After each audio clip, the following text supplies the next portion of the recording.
Right, so we're going to go through how we're going to teach the children how to bowl, get them into batting, and obviously condense down what you would cover within a unit of work. Other than when I talk to you right now and introduce everything, I'm going to try and put an importance upon only giving you a certain amount of information at a time. So lesson starts now. Welcome to week 1 of cricket. All I want you to do to start with, get yourselves into pairs, get one ball, find a space and start throwing and catching between you. And freeze there. So remember what we said?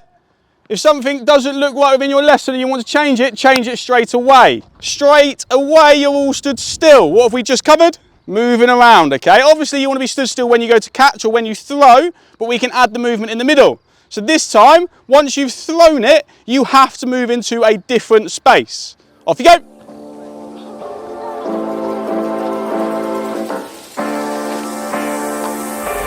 And freeze there.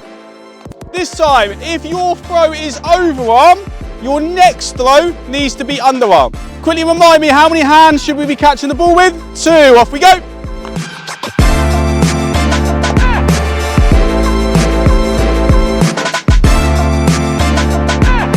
Right, final transition. Now, if you have made a pass that is quite a distance, your next pass needs to be half the distance. So off you go.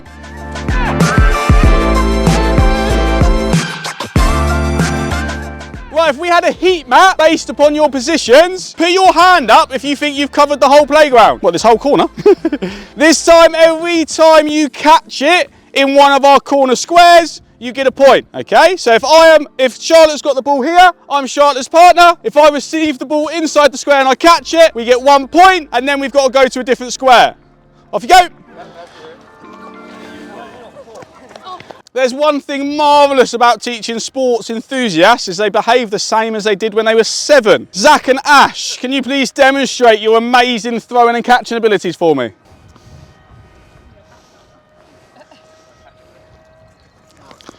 Ah, that's great. I thought I was going to have to say, with the children, the chances of them throwing and catching it correctly will be quite slim. But that is something you'll see the children do. What small change can we put into the rules to stop that happening? Yeah, you have to make a certain amount of passes before you can score a point. We've also got a pair. Think, Emmett. Emmett, have you been to all 4 squares? You've just done the same too? Oh, so you're just too slow. Okay. All right, but you will have some pairs that just go to the same 2 squares. What rule can we put in play to stop that? Okay, you could, for example, make all the squares different colours, and they have to go to all 4 colours before they can progress. So now, I'm going to say you've got to make at least 2 passes before you can enter a square, and you have to go to all 4 squares before you can go to another one twice. Make sense? Off you go.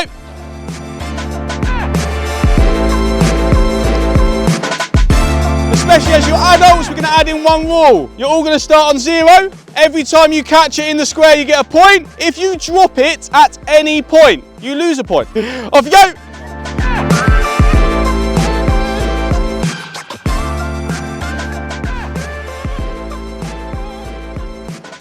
In you come, in you come, in you come. Right, the more and more competitive you make it, what are the children naturally going to do? Try harder. If your name's Zach, what are you going to do? Cheat. Okay? You're always going to have certain people that cheat. So at the start of that game, when you had the ball, none of you were running, which is obviously what you're meant to do when you have the ball. You're not meant to move when you've got the ball. Once we become competitive, we've got Mo Farah and Usain Bolt running around with the ball as fast as they can whilst they've got it. Okay, so you've got to make sure you step in and change the rules. How many different rule changes and adjustments of a game did we just play since the start? Loads, effectively. How much, obviously, there's certain times, there's one time I stopped for longer to explain things to you as far as coaching. How much time have you spent stood still? Very little. So how can we get as much information in a small space of time and just give them what they need? So at the start of the lesson, I didn't need to give you any instruction other than in pairs, passing the ball. And then the instruction come as we went. Let's say there's 5 pieces of information. You could give all 5 pieces of information at the start of the lesson, but they're stood still for longer and the chance of them retaining that information are less. Does that make sense? We're not going to go through learning how to catch a ball, because you can catch a ball, but who can tell me how we may teach catching a ball to the children? Their arms are not coordinated like yours. Okay, so we may be cupping and bringing it into our chest. What other terminologies have we used to help the children? Okay, so you hear some people say bread basket. Okay, do our hands need to be together for a tennis ball? Okay, little things like that you need to tell the children. Because if they've not spent much time with catching a tennis ball, and they've only spent time catching a netball, which is probably quite likely in a primary school if we were not in there, when they catch a netball, are their hands together? So they're going to subconsciously do the same thing, and the ball is going to go through the middle. Okay, so you've really got to enforce how they're catching the ball. Bringing their hands together, okay, having their palm facing the ball. What do they do when they catch the ball? You've got to bring and give them those teaching points. Make sense? Superb. Okay, at the moment we've got nothing set up. I'm going to ask you guys to set it up. Obviously, you'd only do this with certain children based upon their ability. Okay, what I want to happen, I want all 5 cricket stumps equally spread out along the yellow line, and then I want a cone either side 5 yards away. Off you go. Right, so Ash just pointed out something on the warm-up we did. Okay, so obviously my aim was to get across to you snippets of information and do the activity as we go. What did you notice about setting up of the warm-up? Okay, it was done whilst you were there. Okay, so rather than, we only had the 4 squares, don't be wrong, it wasn't complicated, but rather than using your assistant coach or potentially, if you've got nothing set up, making the kids stand there whilst you set up, okay, how can we make the activity progressive and do it as we go? All right, so for example, what we've just done there, you may only do with certain kids, you may get your assistant coach to do it, okay, but how can we progress it as we go? So I want to have more cones behind these ones, but I can go and put them down whilst you're participating. Does that make sense? So our transitions are as quick and smooth as possible. All you're going to do to start with is throw the ball at the stump, not bowl it, just throw it. I want you to have 1 ball per set of stumps. Okay, so if I'm this side, Finn's that side, we've got 1 ball, I throw, then Finn throws. You need to track how many tennis balls you're using and who has them. We only need 1 to be playing with it. If you've got 30 tennis balls, you need to have 30 tennis balls at the end. We clear? All right, track your equipment. Right, spread yourselves out evenly, okay, and off we go.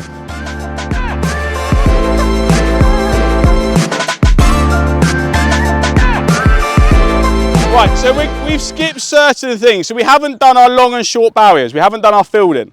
Okay, so within your cricket module, you need to get them throwing and catching. Then you're going to go through fielding, which is your long and short barrier.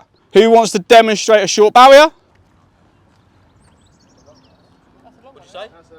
Can you go back behind the blue cone and listen to the lesson, please? Who would like to demonstrate a short barrier? Redeem yourself. Okay, good. All right, there's 2 versions. You'll see you may have your feet either side like this. If it's more active, you may see 1 foot in front of their hands. Okay, so if you're really far out and you're running onto a ball, you may see 1 foot, 2 hands, and then pick up. You may see 2 feet like that. Somebody else, you're doing really well, Ash, really appreciate it, but can somebody else please show me a long barrier? Charlotte, go. Nice, okay, so knee to foot, okay, and you've got your long barrier. Obviously you can do this with the children in lots of different ways and lots of different activities. I'm not going to make us do it now, but also this activity we're doing right now, if week 2 we've done our long and short barrier and week 3 we're now here, I don't want to see us just saying to the kids, stop the ball, don't let the ball go past. Every single one of them can be doing long and short barrier when the ball comes over.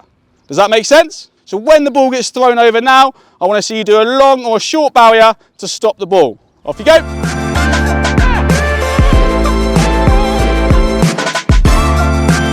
Right, just going to quickly go through a couple of games. Obviously, how we can progress it. How can we make it harder? Okay, you can make that cone go further back. If we're in groups of 3, obviously you're individually at the moment.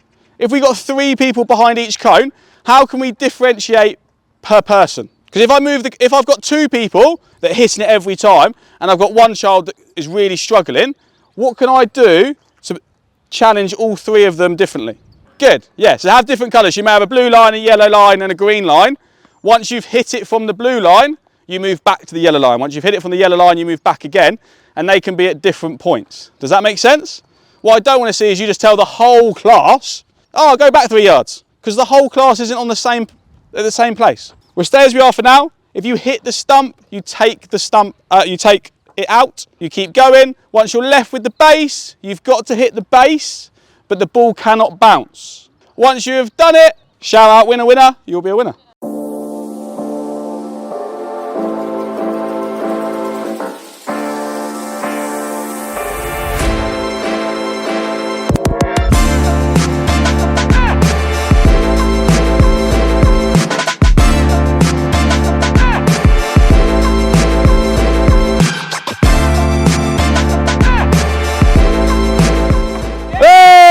Stop there, rebuild your bases. Rebuild your bases. Did you have one to put back in, Zach, did you? Now we'll just do points against each other. Keep track of your score and we'll just play for a couple of minutes. So this time you're against each other, you're not together. Off you go. So leave the base full. You just keep track of your score. Yeah. Love that. You can put it back in though.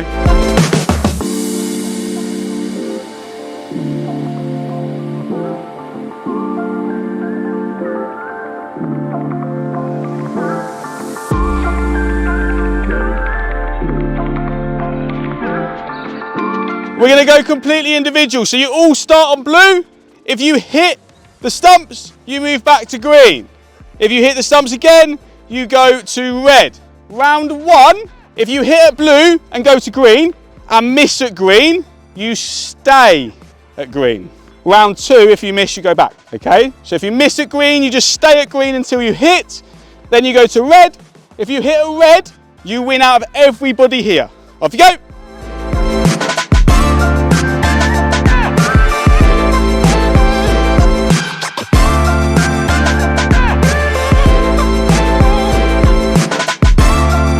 Oh, he's done it! Emmett's the winner. Right, so round 2 then. We go back to blue. This time if you go to green and then you miss at green, you have to go back to blue. Okay? You have to basically hit it 3 times in a row. Off you go.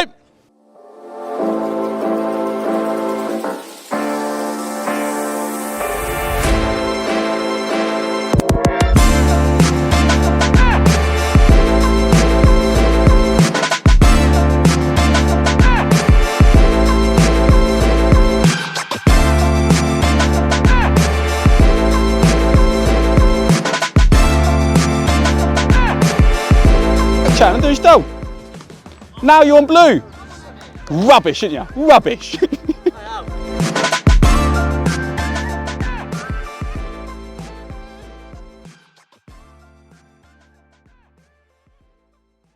What can we do when children can't stand still with a ball? Take ball off them. Right, so everybody comfortable with long and short barrier? Yeah, obviously we're flying over things that are not necessary. You would probably add in, depending upon the age, adding on distance to their throwing, heights of their throws, and all these kind of different things as far as throwing. If we're going for distance and height on a throw, or for distance and power, what are our teaching points going to be? So if we're working on fielding, don't think about the stumps now. If we're working on fielding, and they've gone deep into the grass to throw the ball back, how can we help them throw and get more power on their throw? Okay, so we're going to lean back. Step, I wouldn't push a run up too much because by the time they've run up, they've forgot all their teaching points. Okay, now our arm back, what about our body position? Okay, sideways on. What about our hips as we come through? Twisting our hips, okay, and these are all things you'll cover. If you can get every child throwing a ball from this, which is what most of them will do, to side on and twisting, you're going to see huge development. But if you don't go through it, it doesn't need to be a whole lesson on how to throw a ball, but if you don't cover it, you're going to have tons of kids that run and get a ball, and then someone else is going to say something mean. It doesn't help your lesson. Right, we're going to go through bowling. How much do we know about bowling? Okay, so you may skip the overarm bowl with 4-year-olds, and you may go underarm and then focus on the batting. Okay, when we look at our differentiation, so whilst we're on the topic of 4-year-olds, when we're looking at differentiation, what can we differentiate in cricket to help the children? Okay, we may change the size of the ball. Would we use a different piece of equipment if the aim is throwing and catching? Okay, we may get the bean bags out, okay, if the aim is throwing and catching. If we're looking at batting and they're struggling, because again, young children, if you go straight into batting with a ball this size, they're probably going to really struggle. What might we change about that lesson? I wouldn't go to a tennis racket, no. Yeah, you just use a bigger ball. And again, if they're struggling with distance, you may use a really light softball, okay, and they can get into that transition. What you don't want is them doing a great technique in their bat and never hitting the ball because they think they're doing it wrong. But yeah, if we go with our bowling first, you wouldn't do it 4-year-olds, no, but we do want to get them doing it as soon as possible. If we can get all 4-year-olds throwing a ball like this, it's a much smaller transition to then get them to bowl. Okay, Harry, on the blue cone. Harry's an alien, never done any bowling before. Jess or Abby, can we give him his first coaching point? Okay, so we want to be side on again. What may we do differently with our feet? Because if you tell a child to stand side on, they're going to stand like this. Yeah.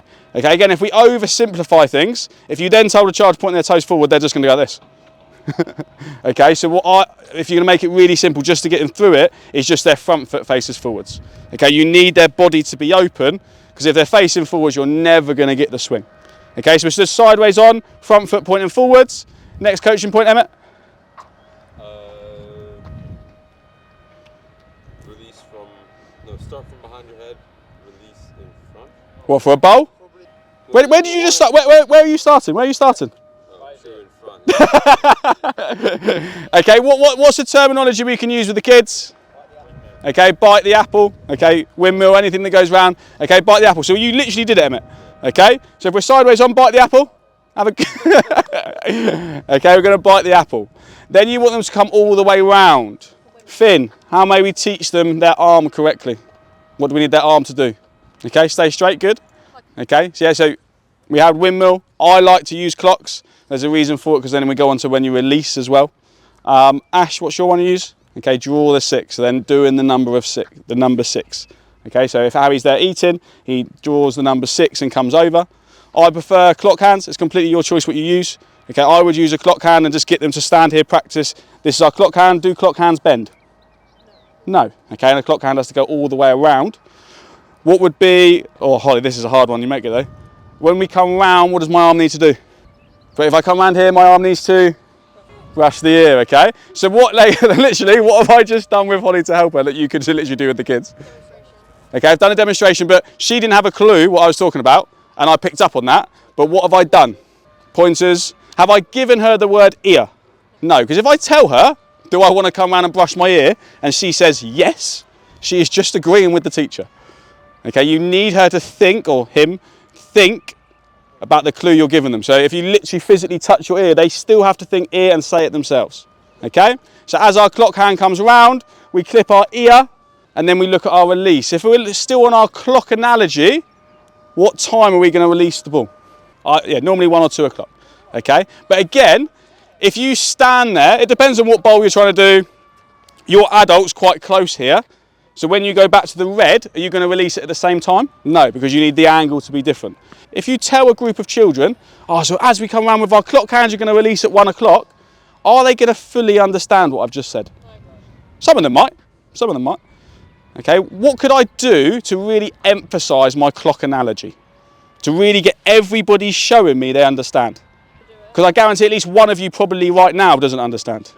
Could get everybody to show it, okay? But yeah, physically demonstrate and go through it.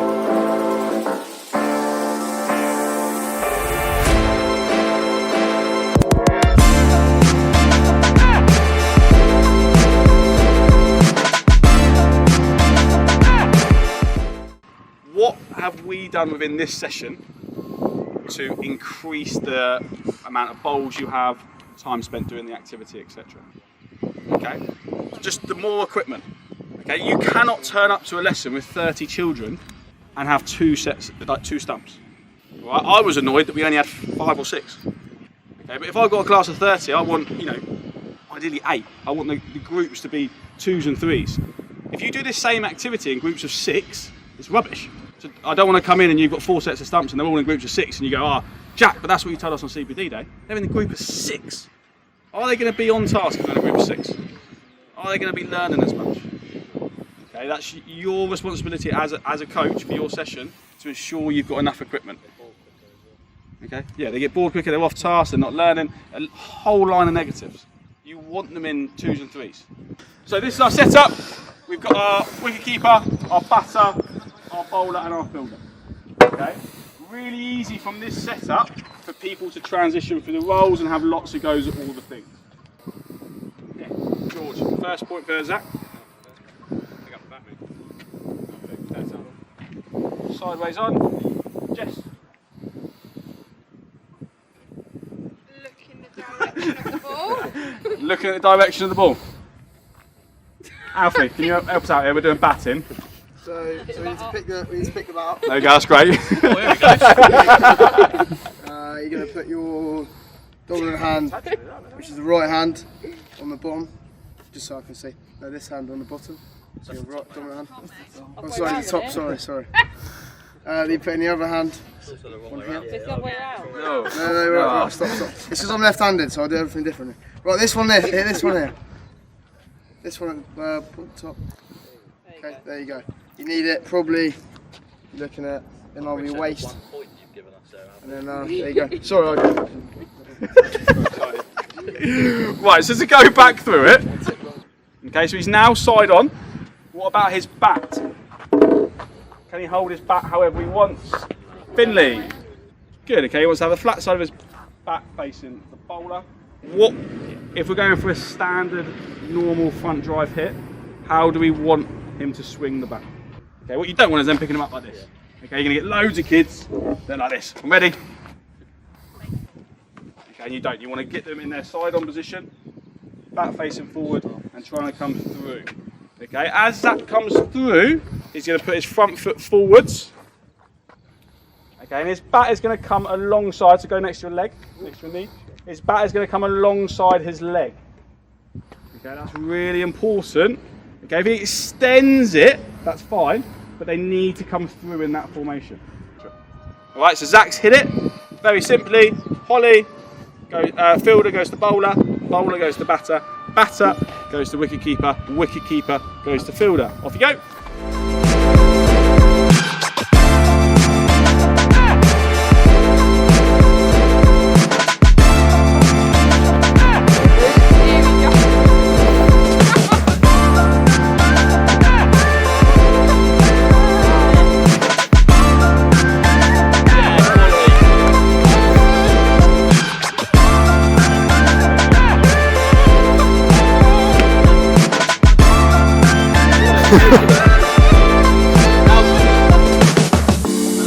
Call it. That's it! Zachary!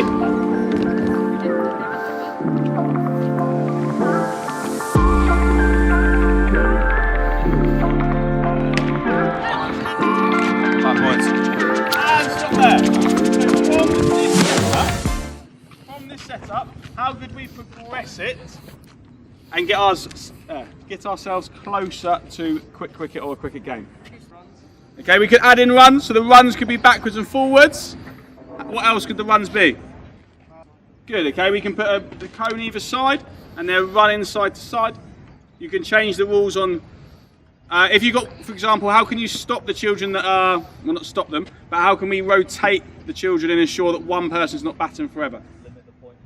Limit the points. Okay, try not to think about the bowls, think about the points, because then the children that are more able, so then that's a target and it's an achievement. Okay, can we set up pairs cricket in the middle? So we only need 2 stumps hitting that way. Right, as well.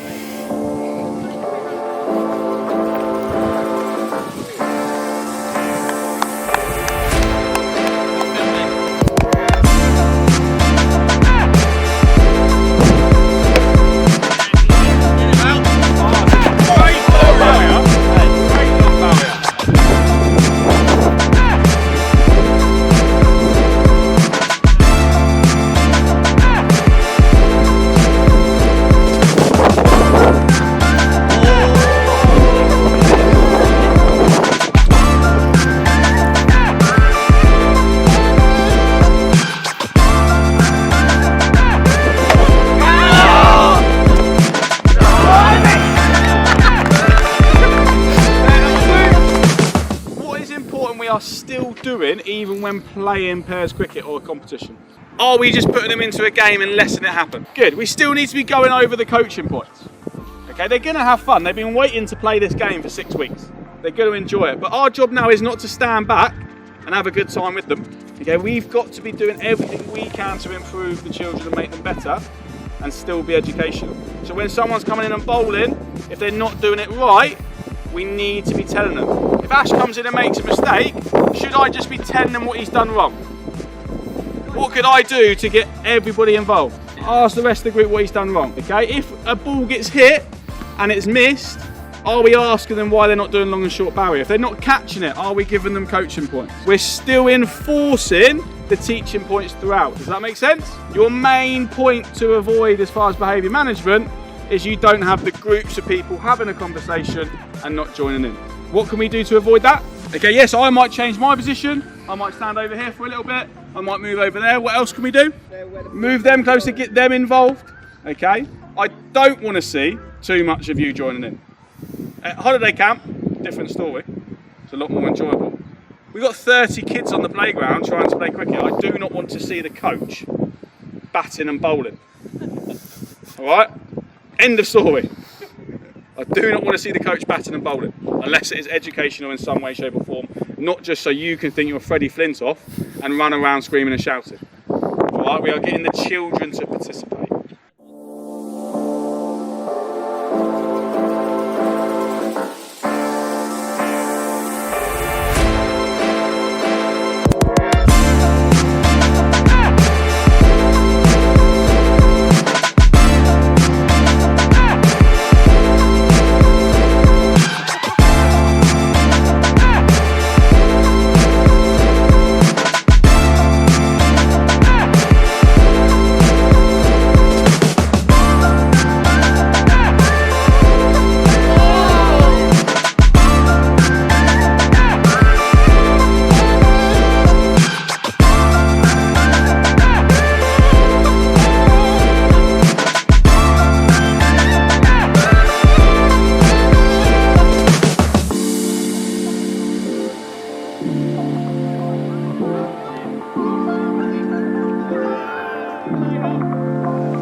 If you got this far, thanks for watching. I hope the video was of use.